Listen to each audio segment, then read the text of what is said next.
വിശുദ്ധ യൗസേപ്പിന്റെ സന്താപങ്ങൾ. കുരിശാണ് മനുഷ്യജീവിതത്തിലെ പ്രശ്നങ്ങളുടെ ഏക പരിഹാരം. മനുഷ്യജീവിതത്തിൽ എല്ലാവർക്കും സഹനം ഉണ്ടാകാറുണ്ട്. ദേവകുമാരന്റെ വളർത്തുപിതാവിൽ അതുല്യമായ വിശുദ്ധി പ്രശോഭിച്ചിരുന്നു. എങ്കിലും അദ്ദേഹവും അനേകം യാതനകളെ അഭിമുഖീകരിക്കേണ്ടതായി വന്നു. വിശുദ്ധ യൗസേപ്പും പരിശുദ്ധ കന്യകയും വിരക്തമായ ജീവിതത്തിനുള്ള പരസ്പര ധാരണയിൽ എത്തിച്ചേർന്നിരുന്നു എന്ന് അനുമാനിക്കേണ്ടിയിരിക്കുന്നു. എന്നാൽ അപ്രകാരം അവർ പരിപാവനമായ ജീവിതം നയിച്ചു വരുമ്പോൾ പരിശുദ്ധ കന്യക പരിശുദ്ധാത്മാവിനാൽ ഈശോ മിശിഹായെ ഗർഭം ധരിച്ചു. ഗർഭധാരണത്തെപ്പറ്റി മനസ്സിലായ മാർ യൗസേപ്പ് അത്യഗാധമായ ഹൃദയവ്യഥ അനുഭവിച്ചു. പരിശുദ്ധ പത്നിയുടെ ആത്മാർത്ഥതയിൽ വിശുദ്ധ യൗസേപ്പിന് തെല്ലും സംശയമില്ല.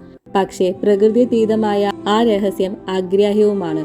മേരിക്ക് ഏതെങ്കിലും അപകീർത്തി ഉളവാക്കുവാൻ ആഗ്രഹിച്ചില്ല. ദേവജനനി പരിപൂർണമായ മൗനം പാലിച്ചത് കൂടുതൽ വേദനയ്ക്ക് കാരണമായി. പ്രകൃതിതീതമായ ഈ യാഥാർത്ഥ്യത്തെ സംബന്ധിച്ച് മേരിയോട് ചോദിക്കുവാനുള്ള വൈമുഖ്യം പരിശുദ്ധാത്മാവിന്റെ നിർമ്മല മണവാട്ടിയായ പരിശുദ്ധ കന്യകാമറിയത്തിന്റെ ഒന്നും സംഭവിക്കാത്തതുപോലുള്ള മൗനവും ജോസഫിന്റെ അന്തരാത്മാവിൽ ഒരു സംഘടനം ഉളവാക്കി. അത് നമ്മുടെ പിതാവിന്റെ ഹൃദയത്തെ മന്ദിച്ചു. കന്യകയെ രഹസ്യത്തിൽ പരിത്യജിക്കുവാൻ ആലോചിക്കുക പോലും ചെയ്തു. എന്നാൽ ദൈവപരിപാലനയിലുള്ള പ്രത്യാശ നഷ്ടപ്പെട്ടിരുന്നില്ല.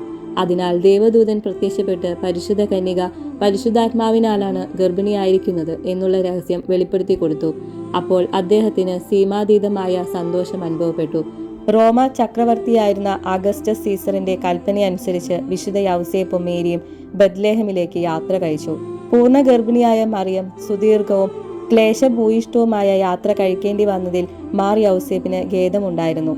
എന്നാൽ അവിടെ ചെന്നപ്പോൾ ബന്ധുജനങ്ങളുടെയും പരിചിതരുടെയും ഭവനങ്ങളിൽ പോലും രാത്രികാലം കഴിക്കുന്നതിനുള്ള സ്ഥലം ലഭിച്ചില്ല. അതും അദ്ദേഹത്തിന്റെ ദുഃഖത്തെ വർദ്ധിപ്പിച്ചു. ദൈവകുമാരന് പിറക്കുവാൻ ഒരു ദരിദ്ര ഭവനം പോലും ലഭിക്കാതെ ഗുഹയിൽ പുൽക്കൂട്ടിൽ പോകേണ്ടതായ അനുഭവം വിശുദ്ധന് ഹൃദയാന്തുരമായിരുന്നു. എന്നാൽ വിശുദ്ധ യൗസേപ്പ് നിരാശനാകാതെ ദൈവപരിപാലനയ്ക്ക് സ്വയം അർപ്പിച്ച് ശക്തി പ്രാപിച്ചു. നമ്മുടെ ജീവിതത്തിൽ നമുക്കുണ്ടാകുന്ന ക്ലേശങ്ങളും യാതനകളും നാം എപ്രകാരമാണ് അഭിമുഖീകരിക്കുന്നത്? സഹനം നമ്മെ പവിത്രീകരിക്കുവാനുള്ള മാർഗമാണ്. പരിത്രാണ പരിപാടിയിൽ അതിലുള്ള സ്ഥാനം നാം മനസ്സിലാക്കി പ്രവർത്തിക്കണം. എന്നെ അനുഗമിക്കുവാൻ മനസ്സാകുന്നവൻ സ്വയം പരിത്യജിച്ച് തന്റെ കുരിശുമെടുത്ത് എൻ്റെ പിന്നാലെ വരട്ടെ.